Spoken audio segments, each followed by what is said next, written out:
Hey guys, welcome back in new video. Guys कैसे हैं आप सब? आई होप आप सब ठीक होंगे। गाइस मेरा नाम है सारुद्दीन खान और आप देख रहे हैं अपना यूट्यूब चैनल फार्मेसी वाला।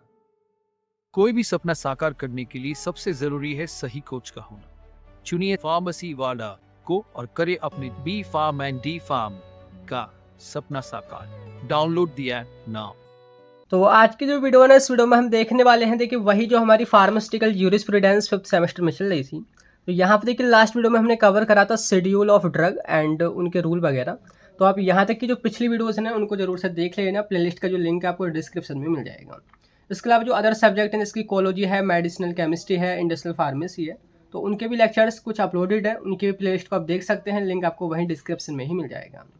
तो यहाँ पे देखिए आज हम नेक्स्ट टॉपिक कवर कर रहे हैं, देखिए वो है इम्पोर्ट ऑफ ड्रग। ठीक है, मतलब कि आप कैसे किसी भी दूसरे कंट्री से मेडिसिन को मंगा सकते हैं, कौन कौन से लाइसेंस चाहिए होंगे, and classes of drug and cosmetic prohibited from import. कौन कौन सी ऐसी ड्रग हैं जो कि आप इंपोर्ट नहीं कर सकते, एंड इम्पोर्ट अंडर लाइसेंस और permit, and offences and penalties. मतलब कि कौन कौन से लाइसेंस चाहिए होंगे, एंड अगर आप कोई गलती करते हैं, कुछ नियम का उल्लंघन वगैरह करते हैं, तो आप पे कौन कौन से पेनल्टीज़ यहाँ पे लगेंगे, वो आपने यहाँ पे डिटेल में समझना है। तो यहाँ पे देखिए मैं आपको प्रीवियस क्वेश्चन पेपर भी दिखा देता हूँ कि क्वेश्चन कैसे पूछा जाता है, ताकि आपको क्लियर हो। तो देखिए 2019-20 में एक बार आया था कि 10 मार्च में कि right in detail about import of drug and classes of drug prohibited from import. Import of drug होता क्या है और कौन कौन सी ऐसी ड्रग हैं जिनको आप इम्पोर्ट नहीं कर सकते, वो 10 मार्क्स में यहाँ पे पूरा पूछा है। एंड एक बार शॉर्ट में कि what do mean by import of drug, import of drug से आप क्या समझते हैं, यहाँ पे 2 मार्क्स में पूछा है। क्लियर होगी क्वेश्चन इस तरीके से यहाँ पे बनने वाला है। एंड बाकी यहाँ पे देखिए जो नोट्स लिखे हुए हैं हैंड रिटन सारे, उनको आप फार्मेसी वाले ऐप से डाउनलोड कर सकते हैं। लिंक आपको डिस्क्रिप्शन में ही मिल जाएगा। ठीक है, तो यहाँ पे देखिए हमारा टॉपिक है इम्पोर्ट ऑफ ड्रग। देखिए इम्पोर्ट और एक्सपोर्ट आप समझते होंगे, वैसे भी मैंने यहाँ पे देखिए सिंपल एक यहाँ पे लिख रखा है कि import mean bringing any drug from another country. किसी भी दूसरे कंट्री से मेडिसिन को लाना है, किसी भी सामान को लाना है, वो हमारा इम्पोर्ट कहा जाता है। और अपने कंट्री से दूसरे कंट्री में भेजना, उसको हम एक्सपोर्ट बोलते हैं। इतना तो आपको मालूम होगा। तो यहाँ पर देखिए ये जो टॉपिक है ना, काफ़ी इंपॉर्टेंट हो जाता है। देखिए आपने थोड़ा ना इसको बोर तरीके से नहीं लेना है, एकदम थोड़ा इंटरेस्टिंग समझना है। कि सपोज करो कि आप में से कोई बंदा आगे चल के किसी कंपनी का, अच्छी बड़ी कंपनी का मालिक बन जाता है, मैन्युफैक्चरिंग कंपनी का या डिस्ट्रीब्यूशन की कंपनी का, और आप एकदम वर्ल्ड लेवल पे आप ट्रेडिंग करते हैं। मतलब आप दूसरे जो वर्ल्ड के अंदर जो कंट्रीज़ हैं उनसे आप ट्रेडिंग करते हैं मेडिसिन की। तो उस टाइम पे ना आपको यही टॉपिक याद आएगा कि कैसे हम इंपोर्ट कर सकते हैं ड्रग को, क्या क्या रिक्वायरमेंट होगी, कौन कौन से लाइसेंस चाहिए होंगे, और कौन कौन से नियम कानून आपने फॉलो करने होंगे। अगर आप उनको उल्लंघन करते हैं तो कौन कौन सी पेनल्टीज़ आप पर लग सकती हैं। तो आप ऐसे ही समझो। तो देखिए मैंने अभी जो पिछली वीडियो हमने कवर करी थी ना, वो देखा था ड्रग एंड कॉस्मेटिक एक्ट वगैरह, और वो क्यों लाया गया था, उसका मकसद क्या था। तो थोड़ा सा रिकॉल करते हैं, क्योंकि ये जो टॉपिक है उसी से रिलेटेड है। तो जैसे कि हमने समझा था कि ड्रग एंड कॉस्मेटिक एक्ट जो था हमारा DNC, उसका मेन ऑब्जेक्टिव ये था कि जो भी हमारी आम जनता है उसको सेफ़ एंड इफ़ेक्टिव मेडिसिन मिले, है ना। और उसका एक तरीका था कि अगर कोई भी ड्रग हमारी इंपोर्ट हो रही है तो उसको रेगुलेट किया जाए, मतलब कि उसका पूरा प्रोविज़न, उसका पूरा ख्याल ध्यान रखा जाए कि कौन सी ड्रग आ रही हैं, किस क्वालिटी की आ रही हैं, वो स्पूरियस तो नहीं है, वो अडल्ट्रेटेड तो नहीं है, वो सारी चीज़ यहाँ पे चेक की जाए। दूसरा काम था कि हमारा मैन्युफैक्चरिंग, कि जो भी हमारी कंट्री में ड्रग बन रही हैं वो अच्छी क्वालिटी की बननी चाहिए, वो स्पूरियस ना हो, वो नकली ना हो, और उसमें कोई भी हार्मफुल सब्सटेंस ना हो। तो ये कर कौन रहा है, ड्रग एंड कॉस्मेटिक एक्ट। इसके अलावा पूरी जो सेल जो होती है, मतलब कि कौन उसको बेच सकता है, कौन नहीं बेच सकता, वो भी यही कंट्रोल करता है। इसके अलावा लेबलिंग, पैकेजिंग वगैरह, कि कैसे लेबल करना है, कैसे पैक करना है, कैसे डिस्ट्रीब्यूट करना है। तो ये जो सारे काम किसके थे, ड्रग एंड कॉस्मेटिक एक्ट के थे। अब इसमें से हम सिंपल एक टॉपिक अभी समझ रहे हैं, वो है इम्पोर्ट ऑफ ड्रग। कि अगर आपने ड्रग को इंपोर्ट करना है, किसी दूसरी कंट्री से मंगाना है, तो ड्रग एंड कॉस्मेटिक एक्ट में कौन कौन से रूल हैं जो आपने फॉलो करने हैं, कौन कौन से लाइसेंस चाहिए होंगे, और कौन कौन सी पेनल्टीज आप पे लग सकती हैं। क्लियर हुआ कि आपने क्या पढ़ना है। तो थोड़ा मैं आपको यहाँ पे सिलेबस भी दिखा देता हूँ कि यूनिट फर्स्ट में आप देखोगे यहाँ पे है इम्पोर्ट ऑफ ड्रग और आगे है मैन्युफैक्चरिंग ऑफ ड्रग। तो यहाँ पे दो चीज़ें, यानी कि दो टॉपिक जो है हमारे, ये ड्रग एंड कॉस्मेटिक एक्ट के यहाँ पे कंप्लीट होते हैं यूनिट फर्स्ट में। दूसरी में हमारे सेल एंड लेबलिंग वगैरह आएंगी, जैसे कि हम आगे देखेंगे। जैसे कि यहाँ पे आप देखोगे वही हमारा ड्रग एंड कॉस्मेटिक एक्ट है। कुछ आपने शेड्यूल पढ़ने हैं पहले, फिर sale of drug, labelling of drug, और लास्ट में हमारा ये कुछ अदर कुछ छोटे से टॉपिक स्टार्ट हो जाते हैं। क्लियर हो गया कि सिलेबस में कैसे दे रखा है। तो समझते हैं, देखिए बहुत ही सिंपल तरीके से कि इंपोर्ट ऑफ जो ड्रग होता है, मतलब कि जब आप ड्रग को इंपोर्ट करते हैं तो आपने ड्रग एंड कॉस्मेटिक एक्ट जो कि 1940 में आया था उसी को फॉलो करना होता है। तो पहली हाईलाइटेड जो लाइन है वो यही है कि the import of drug in India is regulated by drug and cosmetic act 1914। Import का मतलब क्या है, यानी कि किसी भी सामान को, किसी भी मेडिसिन को दूसरे कंट्री से अपनी कंट्री में लाना, वही इम्पोर्ट कहा जाता है। क्लियर हुआ। अब यहाँ पे देखिए आगे मैंने यही चीज़ लिखी है कि if we import drug from another country so we have to follow drug and cosmetic act 1940 to provide safe and effective medicine in the country. यानी कि अगर आपने मतलब कि आयात करना है, अगर आपने इंपोर्ट करना है किसी दूसरे कंट्री से, तो आपने यही ड्रग एंड कॉस्मेटिक एक्ट को फॉलो करना ही पड़ेगा, ताकि आप जो है सेफ एंड इफेक्टिव मेडिसिन अपने कंट्री में ला सकें। क्लियर हो गया। तो ये है इसका इंट्रोडक्शन कि क्या है इंपोर्ट ऑफ ड्रग। अब यहाँ पे देखिए हमारा जो पहला जो टॉपिक यहाँ पे स्टार्ट होता है वो है classes of drug and cosmetic prohibited from import. मतलब कि कौन कौन सी ऐसी ड्रग हैं, मतलब कि एक लिस्ट बनी हुई है कि कौन कौन सी ऐसी ड्रग हैं कि जिनको आप इंपोर्ट नहीं कर सकते, उन पर प्रोहिबिशन है, मतलब वो एक तरीके से आप बैन समझ सकते हैं। तो यहाँ पे देखिए कुछ यहाँ पे लिस्ट है। अब हम इनको बारी बारी से बहुत ही अच्छे तरीके से समझते हैं। तो यहाँ पे देखिए बहुत ही सिंपल तरीके से हम एग्जांपल से समझते हैं, खुद पर आपने अप्लाई करना होगा। कि जस्ट आप सपोज करो कि आपने किसी मेडिकल स्टोर पे ना मेडिसिन लेने जाना है। आप एक मेडिकल स्टूडेंट हैं और आपको अच्छी खासी नॉलेज है मेडिसिन की कि क्या चीज़ आपने देखनी होती है, क्या नहीं देखना है। तो यहाँ पे देखिए अगर जब भी आप मेडिकल स्टोर पे जाओगे ना, तो सबसे पहले आप उसकी क्वालिटी देखोगे, मतलब कि आपकी जो ड्रग है वो अच्छी क्वालिटी की है या नहीं है। आप कभी भी लो क्वालिटी की या घटिया क्वालिटी की मेडिसिन नहीं खरीदोगे। सेम अब यही अप्लाई करो वर्ल्ड लेवल पे कि आप एक कंपनी के मालिक हैं किसी कंट्री में, इंडिया के अंदर। अगर आपने अमेरिका से मेडिसिन को खरीदना है तो आपकी भी पहली शर्त क्या होगी कि भाई मेरे को ना क्वालिटी प्रोडक्ट चाहिए, मेरे को अच्छा प्रोडक्ट चाहिए। तो पहला पॉइंट यही बनता है कि एनी ड्रग और कॉस्मेटिक, मतलब दोनों की बात हो रही है, ड्रग की भी कॉस्मेटिक की भी, कोई भी ड्रग और cosmetic which is not of standard quality, जो स्टैंडर्ड क्वालिटी की नहीं है, जो घटिया क्वालिटी की नहीं है, वो आप इम्पोर्ट नहीं कर सकते। क्यों नहीं कर सकते? सेफ्टी को देखते हुए और एफिकेसी को देखते हुए। क्लियर हो गया।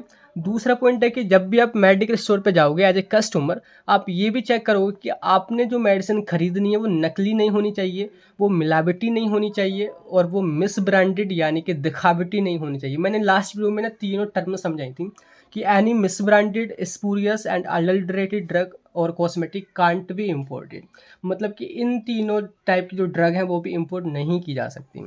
अगर आपने इनका मतलब नहीं पता है तो पिछली वीडियो आप जरूर से देखें, आपको बहुत ही सिंपल तरीके से क्लियर हो जाएगा। और इसके बाद देखिए नेक्स्ट पॉइंट है, देखिए वो है एनी ड्रग और कॉस्मेटिक विदाउट इम्पोर्ट लाइसेंस। कि देखिए अगर आप वर्ल्ड लेवल पे इम्पोर्ट कर रहे हैं तो आपके पास इम्पोर्ट लाइसेंस होना चाहिए, अदरवाइज ड्रग इम्पोर्ट नहीं हो सकती। या जो भी मैन्युफैक्चरर है, सेलर है, उसके पास भी जो है लाइसेंस ही होगा, विदाउट लाइसेंस वो भी नहीं बेच सकता। और एग्जाम्पल जस्ट आप ऐसे ही समझो कि आप मेडिकल स्टोर वाले पे जाओगे तो मेडिकल स्टोर वाले पे जो है लाइसेंस ही होता है। ठीक वही यहाँ पे कॉन्सेप्ट है। नेक्स्ट है देखिए पॉइंट यहाँ पे कि any patent medicine which has not displayed the true formula on the label. कि लेबल क्या होता है, जस्ट आप कोई भी मेडिसिन उठाना, उस पर जो है लिखा होता है कि पैरास्टामोल इतने mg, डाइक्लोफेनेक इतने mg, इसमें ये वाले एक्सिपिएंट है, इसमें ये वाला कलर है, इसमें ये वाली चीज़ है। तो उसी को हम बोलते हैं लेबल करना, मतलब कि सारी इन्फॉर्मेशन को उस पर डिस्प्ले करना पैकिंग पे। ठीक है। अगर देखिए यहाँ पे लिखा है कि एनी पेटेंट मेडिसिन, कोई भी पेटेंट मेडिसिन जो कि पूरा अपना फॉर्मूला, पूरे जो भी इंग्रेडिएंट अगर उनको शो नहीं करती है, छिपाती है, तो वो भी इंपोर्ट नहीं की जा सकती। मतलब कि आपने जो भी जैसे भी मेडिसिन बनाई है वो सारी इन्फॉर्मेशन आपने शो करनी होगी, लेबल करनी होगी। क्लियर हो गया। नेक्स्ट है देखिए any drug which claims to cure और prevent any disease specified in schedule J. Schedule J हमने पढ़ा था पिछली वीडियो में, हमने शेड्यूल ही पढ़े थे कि शेड्यूल जे हमारा एक ऐसा शेड्यूल होता है कि जिसमें अनट्रीटेबल डिसीज़ आती हैं। लाइक जैसे सपोज अभी फ़िलहाल के केस में कैंसर है, एड्स है, हेपेटाइटिस है। तो ये ऐसे डिसीज़ हैं जिनको आप ना पूरी तरीके से क्योर नहीं कर सकते। अगर आप कोई भी मेडिसिन ये दावा करती है कि अगर कि मैं इसको क्योर कर सकती हूँ, तो उसके पास या तो सबूत हो या वो ऐसे क्लेम नहीं कर सकती, तो वो भी ड्रग आपकी इम्पोर्ट नहीं की जा सकती। तो सिंपल ये पॉइंट है यहाँ पे। नेक्स्ट पॉइंट देखिए एनी कॉस्मेटिक और ड्रग विच कंटेन अनसेफ और हार्मफुल सब्सटेंस। कोई भी ऐसे ड्रग जिसमें हार्मफुल सब्सटेंस हो, जो आपकी हेल्थ के लिए इंजूरियस हो सकता है, तो वो भी इम्पोर्ट नहीं किए जा सकते। और इसके बाद देखिए नेक्स्ट पॉइंट देखिए वो है drugs that are not labelled in the prescribed manner. मतलब कि अगर आपकी जो ड्रग है वो प्रिस्क्राइब्ड मैनर में लेबल नहीं है। इसका कहने का मतलब क्या है कि सपोज़ करो कि आपके पास कोई स्ट्रिप है, एक टैबलेट है पैरासिटामोल की पूरी मतलब कि स्ट्रिप है, उसमें यहाँ पे जस्ट एक टैबलेट की अगर हम बात करें तो वो यहाँ पे एक्चुअली की बात करें तो 500 mg की है, और उसमें आपको कोई भी एक्सिपेंट आप जो भी है वो दिखा सकते हैं। अगर आप इस 500 mg को डिस्प्ले यहाँ पे 650 mg करने लग जाए, मतलब कि एक्चुअली में उसमें 500 mg है, लेकिन आप बाहर शो कर रहे हैं कि उसमें 650 mg है, तो ये जो है ना एकदम इम्प्रॉपर वे है उसको डिस्प्ले करने का। तो वो भी ड्रग ऐसी जो ऐसी इस तरीके से लेबल की गई हैं वो भी इम्पोर्ट नहीं की जा सकती। नेक्स्ट है यानी कि कोई भी ऐसी ड्रग जो एक्सपायर हो चुकी हो, तो आप देखिए, आप भी देखो कि आप मेडिकल स्टोर पे जा रहे हैं कि आप एक्सपायरी डेट वाली मेडिसिन को ला सकते हैं, नहीं ला सकते। तो सिंपल वही है कि drug after expiry date can't imported. Last में है कि एनी ड्रग और cosmetic whose import is prohibited, ऐसी ड्रग जिन पर बैन लगा रखा है सरकार ने। कई बार कुछ ऐसी मेडिसिन होती हैं जैसे कि एक बार डिस्प्रिन एस्पिरिन पे बैन लगा था बीच में, फिर वो अब चल भी रही है। तो ऐसी भी ड्रग जो बैन लगा देती है सरकार, उनको भी आप इम्पोर्ट नहीं कर सकते, ठीक है। तो ये जो ना सारी ऐसी ड्रग की लिस्ट मैंने बताई है कि जिनको आप इंपोर्ट नहीं कर सकते, जिन पर प्रोहिबिशन लगा होता है। तो पहला आपका ये पॉइंट यहाँ पे क्लियर होता है, classes of drug and cosmetic prohibited from import, ठीक है। अब नेक्स्ट पॉइंट आता है कि इंपोर्ट अंडर लाइसेंस और परमिट, कि लाइसेंस के अंडर, परमिशन के अंदर आप कौन कौन सी मेडिसिन को इंपोर्ट कर सकते हैं। अगर आप इंपोर्ट करेंगे तो कौन सा लाइसेंस चाहिए होगा वो आपने यहाँ पे समझाना है। तो यहाँ पे देखिए सिंपल तरीके से समझते हैं कि हेडिंग हमारी यहीं वही डली है कि there are following drug which can be imported under licence that granted by licence authority. Licence authority licence को इशू कराती है और उसी की मदद से हम जो है इम्पोर्ट कर पाते हैं। तो पहली टाइप की ड्रग है देखिए, वो है drug specified in schedule C and C1 excluding schedule X. कि शेड्यूल सी और C1 को आप याद करो, मैंने देखिए शेड्यूल पढ़ाए थे। सी बोले तो C for cat, and cat means होती है बिल्ली। बी बोले तो बायोलॉजिकल प्रोडक्ट, यानी कि C और C1 जो हमारे सारे शेड्यूल हैं, उन दोनों में जो है हमारी बायोलॉजिकल प्रोडक्ट आते हैं, जैसे कि विटामिन हो गया, इंसुलिन हो गया, हार्मोन वगैरह, और भी हमारी ऐसे प्रोडक्ट जो हमको पेड़ पौधों से या जंतु से मिलते हैं, वो हमारे बायोलॉजिकल प्रोडक्ट कहे जाते हैं। तो अगर आप उन ड्रग को मंगाते हैं एक्सक्लूडिंग शेड्यूल एक्स, एक्स में वो हमारी ड्रग आती हैं। आप जैसे मैंने एग्जांपल फनी वे में समझाया था, एक्स बोले तो EX, यानी कि आपकी एक्स, मतलब कि जिन जो हावी हो जाती हैं दिमाग पे, जो हैबिट फॉर्मिंग होती हैं, तो ऐसी ड्रग को अगर हम निकाल दें, तो अगर आपने केवल C और C1 की ड्रग मंगानी है तो उसका एक अलग लाइसेंस होगा। सेकेंड है हमारी drug specified in schedule X, कि ऐसी ड्रग जो हैबिट फॉर्मिंग होती हैं, जिनको आपको नशा हो जाता है, आदत लग जाती है, जैसे आपकी एक्स की आपको शायद आदत लगी होगी जस्ट एग्जांपल के तौर पे, तो ऐसी ड्रग के लिए एक अलग लाइसेंस चाहिए होगा अगर आप ऐसी ड्रग को इंपोर्ट करते हैं।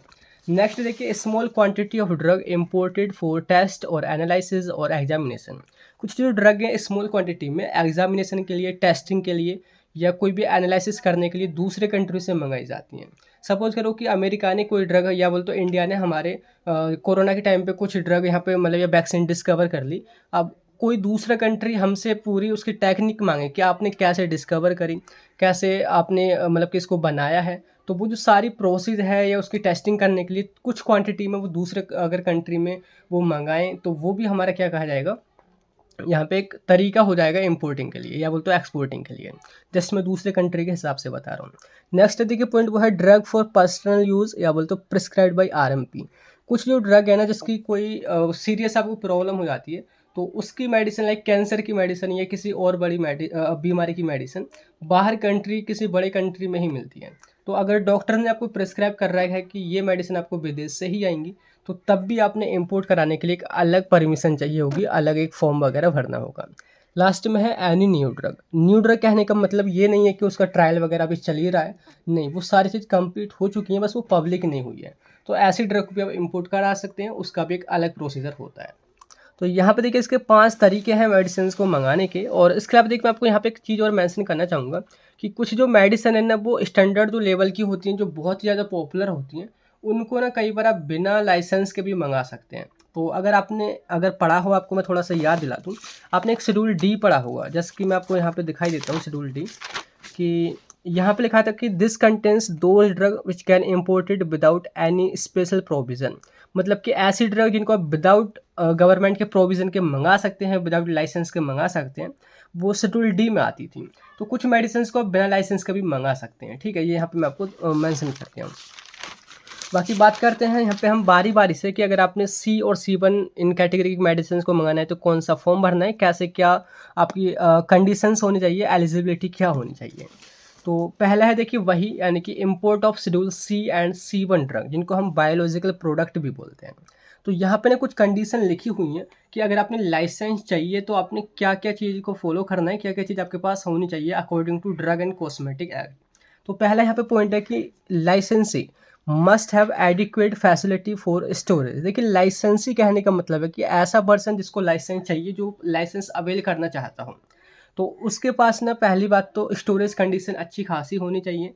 अगर वो इंपोर्ट कर रहा है तो सारी फैसिलिटी उसके पास होनी चाहिए। दूसरा कि licensee must maintain the record for import of drug.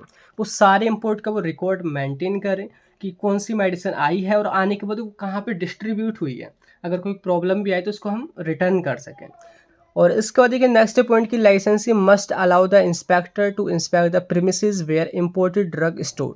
कि जहाँ पर भी आपने मेडिसिन को स्टोर करा है तो वहाँ पे कोई भी ड्रग इंस्पेक्टर आके इंस्पेक्शन कर सकता है, चेक कर सकता है कि क्या आपने चीज़ यहाँ पे स्टोर की है और किस तरीके से यहाँ पे स्टोर किया है, क्या क्वालिटी की मेडिसिन यहाँ पे आपने स्टोर की है। तो यहाँ पे ये चीज़ आपने अलाउ करनी होगी तभी आपको लाइसेंस मिलेगा। नेक्स्ट है कि licensee shall supply the sample of drug for examination या टेस्ट और एनालिसिस।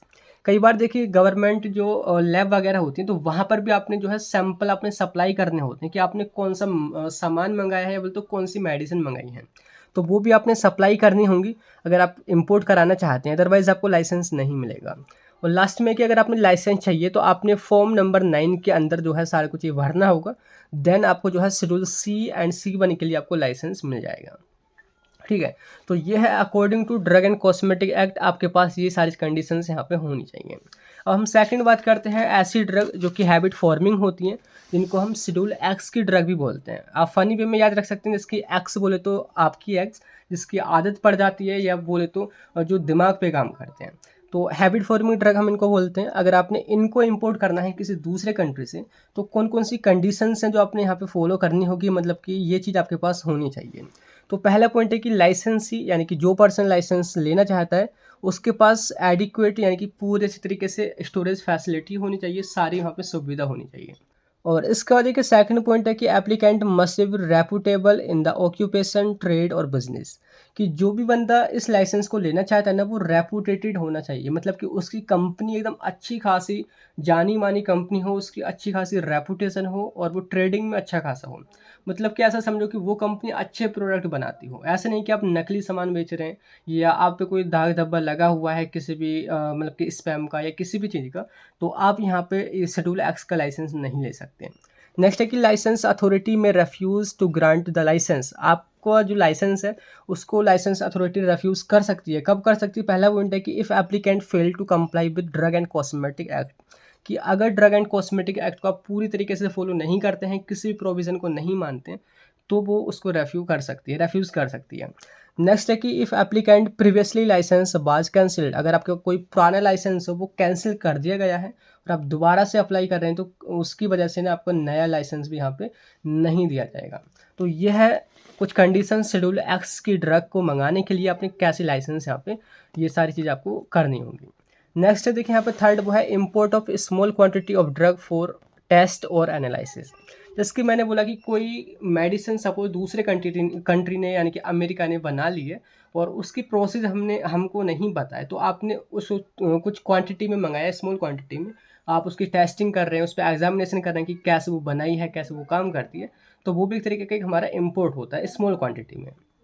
तो इस टाइप का इंपोर्ट के लिए आपने अंडर लाइसेंस, आपने फॉर्म नंबर 11 इसके अंडर लाइसेंस जो है वो मंगाना होगा या उसके लिए अप्लाई करना होगा। और उसकी एलिजिबिलिटी यही हो कि आप जो है देखिए इंपोर्ट जो ड्रग आप करने वाले हैं सारा उसका आप रिकॉर्ड मेंटेन करें। दूसरा है कि licensee must use imported drug only for the purpose for which they are imported. कि जो भी मेडिसिन आप मंगा रहे हैं जिस पर्पज़ के लिए, मतलब कि एग्जामिनेशन के लिए, तो आप उन पे टेस्ट ही करें। आपकी पूरी देखिए क्वांटिटी को जो है मेज़र किया जाएगा कि कितने का आपने टेस्ट किया, कितनी बची है, आपने उसको किसी को बेचना नहीं है, सप्लाई नहीं करना है।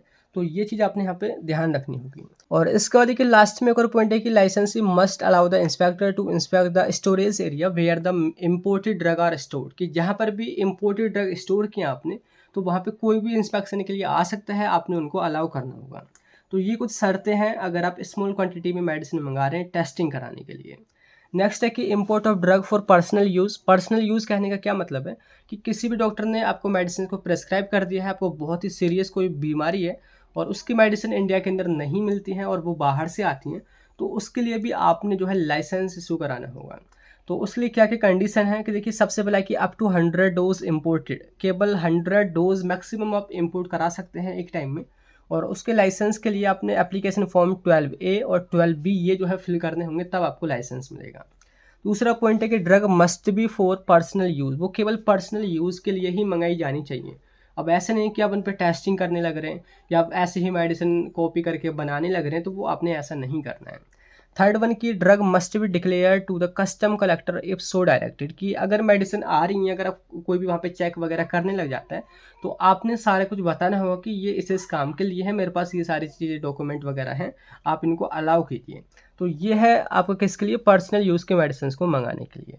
तो क्लियर हो गया। अब लास्ट में है देखिए इम्पोर्ट ऑफ न्यू ड्रग। देखिए न्यू ड्रग कहने का मतलब है कि वो ड्रग जो है ट्रायल के दौरान नहीं है, मतलब कि सारी चीज़ें उसकी कंप्लीट हो चुकी हैं, सारे डॉक्यूमेंटेशन सारे प्रूफ वगैरह हैं और वो अभी पब्लिक नहीं हुई है, पूरी तरीके से मार्केट में नहीं आई है, तो आप उन मेडिसिन को भी मंगा सकते हैं। उसके लिए देखिए सबसे पहला पॉइंट है कि a written permission of the licensing authorities required for the import of new drug, कि एकदम रिटन एक परमिशन चाहिए होगी लाइसेंस अथॉरिटी की तरफ से, तभी आप उनको इम्पोर्ट कर सकते हैं। एंड मोस्ट इम्पोर्टेंट आपने यहाँ पे ये सारी चीज़ें मेंशन करनी होगी। ये सारे एविडेंस रिक्वायर्ड होते हैं कि उसकी स्ट्रेंथ क्वालिटी क्या है, प्यूरिटी के लिए, क्वालिटी के लिए, क्लिनिकल ट्रायल, सेफ्टी, सारे जो एविडेंसेज हैं, सारे जो डॉक्यूमेंट्स हैं वो यहाँ पे चाहिए होंगे अगर आप न्यू किसी भी मेडिसिन को इम्पोर्ट कर रहे हैं। क्लियर हो गया। तो यहाँ पे देखिए अभी आपने देखा कि कैसे आप कौन कौन सी मेडिसिन को मंगा सकते हैं और आपने कौन कौन से लाइसेंस या तो परमिशन की यहाँ पे ज़रूरत पड़ेगी। अब लास्ट में देखते हैं ऑफेंसेस एंड पेनल्टीज़। ऑफेंसेस मतलब कि आप क्या गलती करते हैं और पेनल्टी मतलब कि आपको क्या दंड देना पड़ेगा, मतलब कि किस रूल के उल्लंघन करने से आपने कौन सी पेनल्टी यहाँ पे भरनी पड़ेगी। तो यहाँ पे देखिए सिंपल लिखा हुआ है पेनल्टीज़ एंड ऑफेंसेस। तो देखिए पहला ऑफेंस है, देखिए यहाँ पे लिख रखा है, यहाँ पे मैंने पेनल्टी लिखी है।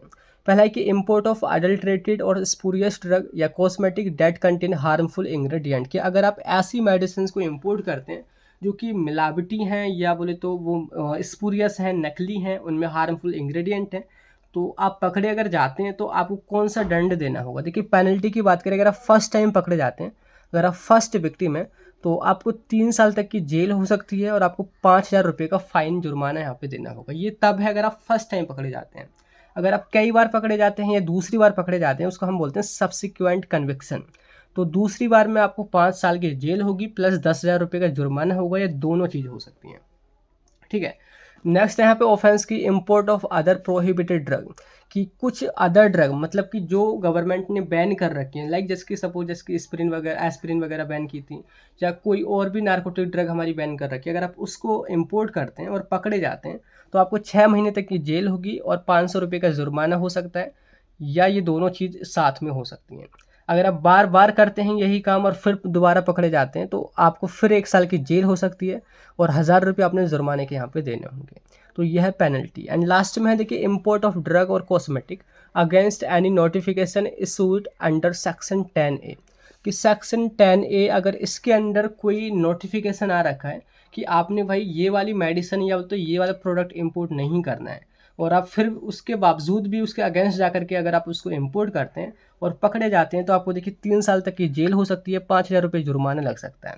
अगर आप बार बार यही काम करते हैं, दोबारा से पकड़े जाते हैं तो 5 साल तक की आपको जेल हो सकती है और आपको 10,000 रुपये तक का जुर्माना लग सकता है। तो ये है ऑफेंसेस एंड पेनल्टीज़। तो अभी देखिए हमने जो कवर करा है ना पूरा ये देखा है कि कैसे आपने ड्रग को इम्पोर्ट करना है, कौन कौन से ड्रग आप इम्पोर्ट नहीं कर सकते, कौन कौन से लाइसेंस यहाँ पे परमिशन की ज़रूरत पड़ेगी, हर एक टाइप की मेडिसिन हमने यहाँ पे देखी थी, एंड लास्ट में ऑफेंसेस एंड पेनल्टीज़। क्लियर हो गया। और हम नेक्स्ट में हम देखेंगे मैन्युफैक्चरिंग ऑफ ड्रग, उनका प्रोहिबिशन की कौन कौन सी मेडिसिन आप नहीं बना सकते, कौन कौन सी मेडिसिन आप सेल नहीं कर सकते, कौन कौन सी लाइसेंस चाहिए होंगे, तो सारे कुछ हम नेक्स्ट वीडियो में देखने वाले हैं। तो तब तक के लिए bye bye, thank you, have a nice day.